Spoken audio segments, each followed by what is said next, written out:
Hi, and welcome to Pragmatism in Practice, a podcast by Thoughtworks. Today, I'm excited to be joined by Dr. Anita Sands, who's a global technology and business leader, a public speaker, and an advocate for advancement of women.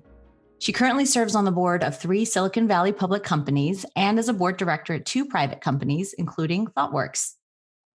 I'd like for us to discuss a topic that's really top of mind for everyone. It's about resilience and what that means when we are in a constant state of ambiguity. I'm excited to have Anita here because she's been working a lot on this topic recently. So Anita, welcome. Thank you for joining. Thank you, Tanya. Really very honored to be here with you. What I'd love for us to do, if you don't mind, Anita, is to just jump right in and just introduce what it is that you've been working on and tell us a little bit about what it means to you and why it's so important to everyone right now. Yeah, well, thanks, Tanya. Well, look, I think like many leaders, I think all of us had an expectation that, things would return to normal and that the kids would go back to school and our offices would reopen and so forth. And yet it seemed then as the months rolled on that, wow, this may not even be the regular season. This may only be the preseason that we're in right now. And it felt decidedly different. And I think, Tanya, you would know, and everyone at Thoughtworks and our listeners would know, we prided ourselves on being an organization that really spearheaded disruption. We help our clients deal with digital disruption, transformations of all kinds, change and so forth. And, I think we were pretty good at it. We are pretty good at it. But yet something felt decidedly different. This just didn't feel like change and disruption and transformation as we would kind of traditionally have thought about it in the business context. So that caused me as a board director to step back. And I think a lot of leaders did and said, what is it about this time that feels different? What are we dealing with? And how can I better understand it? Because if I can better understand what I'm up against here, then I can better equip and prepare myself and my teams to deal with it. So when I took a step back, I was very fortunate right before the pandemic hit to have spent a month in New Zealand on a speaking tour. And of course, now we all look at New Zealand as one of those countries that has really managed to effectively, they set out with the objective of not just managing the coronavirus pandemic, but actually eradicating community transmission. So I've been working with a lot of people in New Zealand. And what I've learned from them is that the context we're in right now is acute ambiguity. And ambiguity is an entirely different animal than change and disruption. And what that means is that, for me in sort of my layman's language, Tanya, I would say, look, as a leader, you have all these different scenario planning methodologies, you have ways of making decisions, and you kind of say, of course, I'll figure out where to hang my hat. But when you're in a situation of ambiguity, there's no hooks. So therefore, where do you even begin to think about where you should hang your hat? You can't tell cause and effect very well. There's incredible complexity. So to me, then that implied that we needed a new approach for dealing with acute ambiguity. And quite frankly, we need a new form of resilience, because what I've learned from these experts in New Zealand is that the old way that we thought about resilience, which was, I'm going to bounce back and I'm going to withstand everything that's happened and come out of it stronger and, tougher maybe, but unchanged. That's actually not a form of resilience that serves you in any way well when you're up against ambiguity. Because in a situation of acute ambiguity where things are changing dynamically and quickly, you can't bounce back because you can't bounce back to something that's no longer there. Instead, what you want to focus on is bouncing forward, bouncing upwards, not coming out of something unchanged, but actually allowing what is happening to us to happen, absorbing that change, taking those learnings, and evolving and growing and coming out of it, sort of bending the curve, as they say, as an organization in terms of our performance, but also as individuals, just coming out feeling more resourceful and better equipped to deal with whether it's a second wave of a virus or any other form of ambiguity that the future might throw at us.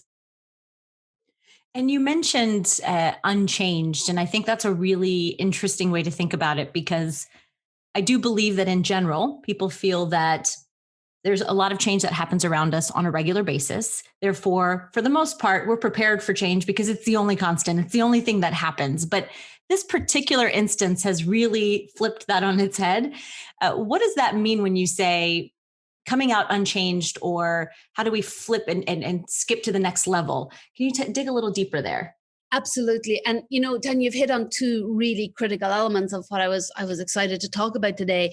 So we've developed this sort of model, this methodology for how you can deal with acute ambiguity and how you can kind of reconstruct resilience in your life. And we call it very eloquently the ABCD model. Right? Oh, good. Easy to remember. Easy to remember, right? But it answers a lot of the points you just raised. So the A stands for awareness, B is for belonging, C is for curiosity, and D is for drive. And that first letter, awareness, if I can start there, that actually tees up a great deal of what you just mentioned, Tanya, which is around how do you deal with change as it's unfolding. So the interesting thing about ambiguity and about years like this is that in order to have resilience throughout and after them, you have to start with awareness. So resilience starts with awareness. And in fact, if you don't have awareness, it's almost like the selection gate. If you don't have awareness, there's no way you're going to get resilience. But awareness comes in two forms. There's self-awareness and there's situational awareness. So let's start with self-awareness. Self-awareness is critically important when you're dealing with change and disruption in your life, because you need to know, who is it that's standing here facing this crisis? Who am I that's going into this period of ambiguity? And what is it that I need? What is it that I have? What is it that I bring to the table? And also, what is it that I need? So this is important because every situation that we encounter in life has the capacity to strengthen us or to broaden us or to deplete us. And we need to know what effect various situations are most likely to have on us. We also want to know, how do we get our feet back underneath us? How do we find sort of firm ground underneath our feet? And the way we do that is we draw on all of the things that make us us. What my friends that I've been working with in Propel Performance Group, they call it like our own bucket of authentic wealth. These are the things that we can draw on in moments like this. So then if you know your strengths, you know your vulnerabilities, you know what's likely to trigger you, you're in a much better position then to effectively respond to what is happening around you rather than to react to it. So that's sort of the first part of self-awareness, is sort of knowing who is it that's standing here facing all of this, knowing what you come with, knowing what you need. The second element of self-awareness then is captured with this great, lovely expression called mind where your mind goes. And what this means is, if you can retain capacity and control over where you focus your attention and where your mind goes, then again, you develop a much higher capacity to cope with something and to retain a sense of control. So we've all had those days, Tanya, where we wake up and we just feel like there's nothing left in the tank. There's just no gas left in the tank. I feel overwhelmed. I maybe feel a little depressed. I just don't feel like I can bring it today. And it's so important on days like this that we sort of invoke this idea of mind where your mind goes, because let's face it, wherever our mind goes, the rest of us follows, right? So if we are likely to understand that, it's not helpful, it doesn't serve us to kind of let those gremlins, who are on our shoulder to kind of take over control, but instead to confront them. It's not helpful if all of those, innate patterns of the way that we think, our self-doubt, any way in which we might question our abilities, if we can retain control over our awareness over them, then we can contain much greater control over them as well. So this mind where your mind goes is really important. And perhaps just going back to my idea of those days when we feel depleted, it's so essential to know that and to know what triggers you in moments like that, and also to know what replenishes you, because let's face it, you can't run on empty for long. So we need to know what it is that depletes us, and we need to know what it is that replenishes us. So this is just a critical foundational element to be able to have, and it's something to be able to do in your life. But it's not just enough to know yourself and to know what triggers you or to know your strengths or weaknesses. You also have to know yourself in a context, because we are showing up in a context, and that context is shifting and changing as each day unfolds here. And as the crisis unfolds, it's demanding different things of us. And it's important to know what that is. So I would Sonia, another way to think about this is, the incredible thing about a crisis is it takes you as it finds you. Mhm. and it takes you where it finds you. So crisis doesn't show up at your door and go, "Hey Tanya, we're gonna head into 6 months of a brutal lockdown here, and your kids are gonna be home from school, and you're gonna still have to try and do your best at work and everything else. But I want you to get yourself ready, pack whatever you need, get yourself organized, get your life organized, and then we'll head off into the crisis." That's just not the way crisis works. It just takes us as it finds us.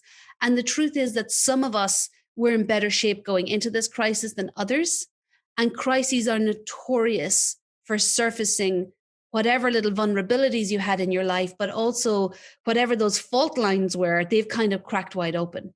So we're really starting to see this unfolding of how crisis surfaces inequalities amongst our workforces, because this crisis is affecting different people differently, and it's affecting different cohorts of employees differently. We're starting to see data emerge that Black employees, and particularly Black women and Black working moms, are really struggling because they have sort of a trifecta of, difficult systemic obstacles and barriers that they were up against in the first place, then all of the nuances and challenges of the crisis, and then layer on top within their communities, they're dealing with the disproportionate impact of COVID, and also the impacts, the social toll, everything else that goes with all of the social unrest we've experienced. So you put that trifecta of challenges together, and here you have a cohort of people who are really struggling and need a different form of response. So it's incredibly important for us as people to understand what our particular situation is, but then as managers and leaders to recognize how this crisis has unfolded for different employees and what it's meant for them. That is really, really relevant, I think, for a lot of people as we think about what is our truth. And I think, one of the things that you mentioned earlier is the mind, where your mind goes, because I think that there is a lot that everyone takes on, and as leaders probably take on a little bit more, whether it's professionally and personally. And sometimes that moment of self-reflection and taking a breath doesn't happen probably as often as we'd like it to, and less so in a crisis because you feel like you need to be on all the time. So I think that's very relevant. So as a leader, Anita, what do you think are some of the things that we need to be mindful of? What are the things that we need to open our eyes to? You mentioned one piece of it here around just awareness of situations. Are there other things that you would give as tips of things to think about when we think about awareness? Yeah, so I have sort of 4 steps for managers and leaders, and they sort of actually dovetail with all of the ABCD, but just sort of to cover them here. The first step is exactly what we've just talked about. It's recognition of what has happened, confronting reality. Employees want to know that leaders recognize what is going on and that they're willing to talk about it in a way that's candid and a way where they balance reality with optimism. And that's important, Tanya, because in moments of crisis and uncertainty, fears and anxieties in the minds and hearts of employees can metastasize. People are worrying if there'll be more cost reduction coming. People are worrying if their project will get cancelled. People are worrying if there's going to be another round of layoffs. People are worried about whether or not they'll get that bonus at year end or the promotion that they were promised if the business is now underperforming because of the conditions we're in. So all of these fears and anxieties are metastasizing. And it's so important, therefore, that leaders step in and recognize the problem, confront the reality. There's no point being like a donkey on a bridge, right? Like resisting the reality, right? You have to confront reality as it is right now. And one of the teams that we've studied in looking at teams that really know how to thrive in ambiguity are the All Blacks, the New Zealand rugby team. And they have this lovely expression of be where your feet are, which means that it's only if you can be where your feet are right now that you can pick up the cues that tell you what you should do next and give you that forward momentum. So it's super important for leaders to recognize what it is that employees have gone through. And then to say sort of 2 things, Tanya, firstly is, what is the pebble in your shoe, right? So quite often what derails us in a crisis is not this acute moment where there's one thing that breaks us. What it is it's like that little pebble in your shoe that, kind of you could probably walk the first 10 miles with the pebble and it won't, it'll bother you. But if you then were to stop and the leader was to say, okay, I need you to walk another 100 miles because this pandemic's not over. We got to keep marching another 100 miles. You go, there's no way I can walk another 100 miles with this pebble in my shoe, because if you leave it there, that little thing that grates you every day, that little thing that wears you down and depletes you, that could become a raw, open wound. So leaders have to sort of stop, ask people what's the pebble in their shoe, Another way I think about it, Tanya, is if you pull somebody out of a car wreck and they're really beaten up all over, the first thing you say to them is, where does it hurt the most? So recognizing that people are going to worry about different things, that this crisis will have affected them differently. And that as a manager, you have to ask them, what's the pebble in your shoe and where does it hurt the most? And what is it that you need right now? But most importantly, the only way for that to work effectively between us and our employees is if, number one, we're willing to be vulnerable ourselves and give them the space to say, it's okay if you're feeling challenged. It's okay if you feel under pressure. But secondly, then not to be presumptuous in thinking that we know how everybody is feeling, or that the same members of the same team are all going to be feeling the same way. That's just simply not the case. So I love this story of a friend of mine, a really close friend of mine, who worked for John Chambers at Cisco for many years. And she was raising, her family. She had 3 young kids at one point in time. And she said, there were many times, Anita, over the years when I wanted to quit. And I would go into John's office and I would tell him I wanted to quit. And John would say, nope, look, here's how I think about you. Here's how I think about this team. We're like a baseball team. Sometimes you're up to bat and there's other times that you're sitting on the bench. If this is the time when you need to sit on the bench, go sit on the bench, sit this one out. The rest of the team's got your back. That's how we work. And that happened on more than one occasion. So she looks back now and she said, look, not only did that keep me in the workforce and allowed me to have a terrific career, but I was incredibly loyal to John and to Cisco as a result of the support that they offered me in those moments when I needed it the most. So I think that's sort of a really interesting story for us as managers and leaders to think about, what is it and how can we offer support to our employees right now? I think that's a great point. And it leads me to my next question. We're always looking for leaders, teams, examples of where you've seen this work. How does it work in real life and real practice? So when you think about building this awareness, where have you seen it work? Yeah, well, I don't know if it's so much in a team setting, but I'll give you one that just strikes me every single time about how self-awareness and situational awareness play out, which is in the life of a golfer.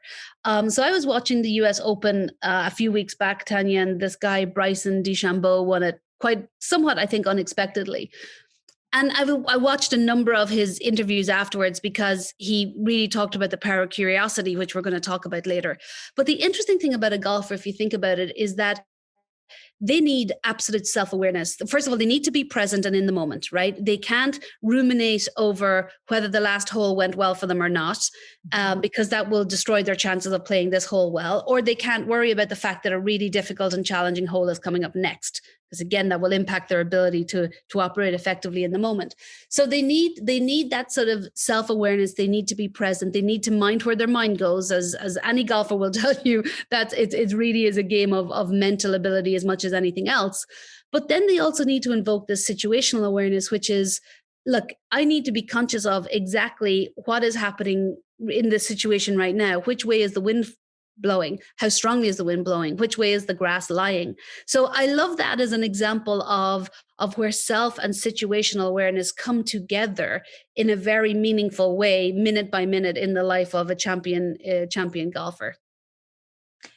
And on that point, do you believe, and maybe this is a theoretical question, but do you believe there is one that needs to be prioritized over another, self versus situational awareness, or can they be in parallel? Do you need to do one first for the other one to become more relevant? They're kind of symbiotic, right? So if the situation changes and shifts and demands something different of you, first of all, you need to reflect on what that is, that situational awareness. And then you need to reflect how it's impacted me and what can I rely on right now in terms of my strengths? What do I need to watch out for in terms of my triggers and my weaknesses? What are my motivators and how are they impacted by what I'm confronting right now? But equally, then you need to have that sort of, as I was saying, that you need to know what your own bucket of authentic wealth is. And you also need need to think about what are you discovering about yourself in this new context that you're now operating in. So I love this idea of, we feel like we've been living in a little matchbox, but there's been abilities, incredible opportunities to discover new things about us in this little matchbox of an existence. So they're very much symbiotic, Tanya. You need one and the other. Self-awareness without awareness of context is not very helpful. And situational awareness without an understanding of self is not useful at all either. And where the two come together for us at work is, I've always described authentic leadership as the ability to be yourself, to be your authentic self, skillfully. So the way that you can be yourself skillfully is when you know yourself, right? That self-awareness piece. But the skillful bit is knowing how is it that you do and you should show up in a particular context. So if you're in a challenging meeting and you feel under pressure, or you feel you're being attacked, you need to be conscious of that situation. You need to be conscious of how that might trigger you, what behaviors it might trigger, what reactions it might trigger. And then you need to invoke your skillfulness in how you show up in response to that, and not be reactive, but instead be responsive. So I think it's a very important, it's important that both go together. But when you get the two things combined together, they're really, really powerful. Like, I could give you an example of where this is really powerful at a team level, at an organizational level. So I've been working with this incredible woman out of New Zealand. Her name is Dr. Alia Bajalova. She and I are working on a book together, very exciting, on resilience. But Alia is amazing. She is a former special forces operator. She was a member of the New Zealand SAS, so their elite kind of special forces team. She's a psychologist by training. She's an organizational psychologist now. And she has some incredible stories, including what actually prompted her to do her PhD on resilience was a situation that she encountered in Syria back in 2013, where she was taken hostage. So I'll tell you a little more about that story when we get to the curiosity piece of the puzzle here, Tanya. But one of the things she will talk about where awareness comes to life at a team level and how it then eventually relates to belonging is, if you could imagine you're a leader right now, you're standing on top of a mountain, and there's chaos unfolding, around you. How helpful is it going to be if the only perspective you have, if the only read of the situation you have is your own, if the only information you're getting is your own sort of self and situational awareness? I mean, that's one perspective, right? And as you know, as a leader, quite often you're so isolated from the cold front of the business that your perspective may not actually be very close to reality at all. Yes. So instead, what you need is you want to have every team member invoking their self-awareness and their situational awareness and looking at what's happening from their perspective and feeding that information back in.